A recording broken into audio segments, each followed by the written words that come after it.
Episode 63। जैसा कि मैंने पिछले एपिसोड में बताया कि हम खुद भी गफलत में रहने लगते हैं कि हम सुखी हैं या दुखी।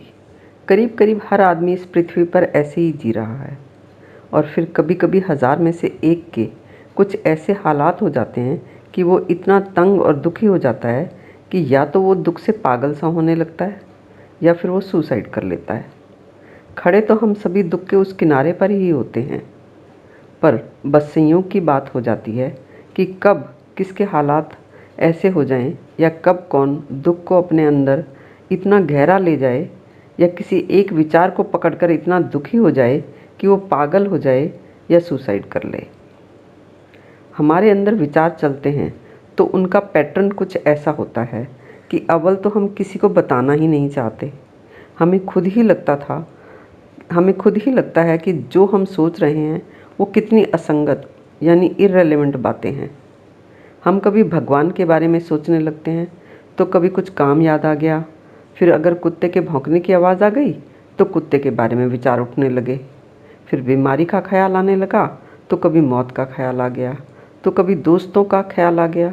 ये सब इतना ज़्यादा असंगत यानी इररिलेवेंट और बेमेल इकट्ठा हो जाता है कि खुद को ही हम पागल लगते हैं और हम अपने अंदर के इस पागलपन को छिपाए ही रखते हैं और ऊपर से शांत चेहरा बनाए रखते हैं और हम सोच भी नहीं सकते कि ये बातें किसी को बताई जाएं, और अगर बताना भी चाहें तो हमें कोई ऐसा दिखता नहीं है जिसे हम बता पाएं।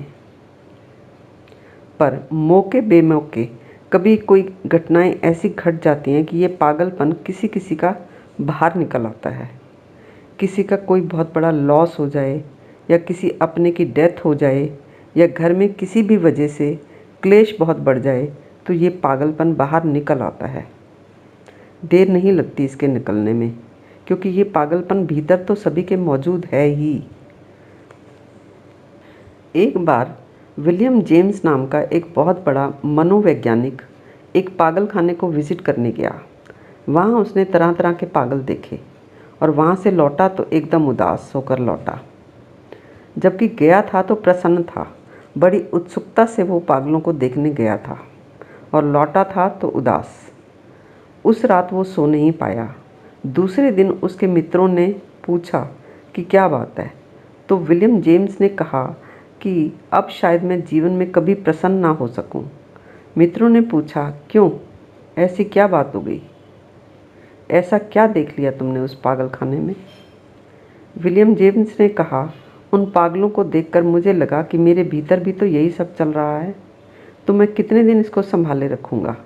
और जब ये लोग ही नहीं संभाल पाए, इनका बांध टूट गया और जो इनके भीतर था वो बाहर आ गया, तो किसी दिन ये मेरे साथ भी तो घट सकता है। जब इनके साथ घट गया तो मेरे साथ क्यों नहीं घट सकता? तो मैं घबरा गया हूँ कि मैं भी कभी भी पागल हो सकता हूँ, क्योंकि जो उनके बाहर दिखाई पड़ रहा है वो मेरे भीतर भी तो मौजूद है। इसलिए मैं बहुत डरा हुआ हूँ कि कहीं मैं भी पागल ना हो जाऊँ। विलियम जेम्स ने बाद में अपने एक मित्र को लिखा कि ये बहुत अच्छा है कि पागल खाने बना दिए गए हैं और पागलों को बंद कर दिया गया है। ये बात चाहे पागलों के हित में हो या ना हो, लेकिन उन लोगों के हित में बहुत है जो बाहर हैं, क्योंकि उनको पागल दिखाई नहीं पड़ते और वो निश्चिंत रहते हैं कि हम पागल नहीं हैं। यही तो हमारे मन की स्थिति है और इसको हम कहते हैं विचार, इसको हम कहते हैं थिंकिंग। नहीं, ये विचार नहीं है, ये तो विक्षिप्तता है। विचार तो वहाँ होता है जहाँ चित्त शांत और मौन है, वहाँ कोई पश्चाताप का कारण नहीं होता। और इसी के कुछ और पहलू भी हैं जिनकी बात होगी अगले एपिसोड में।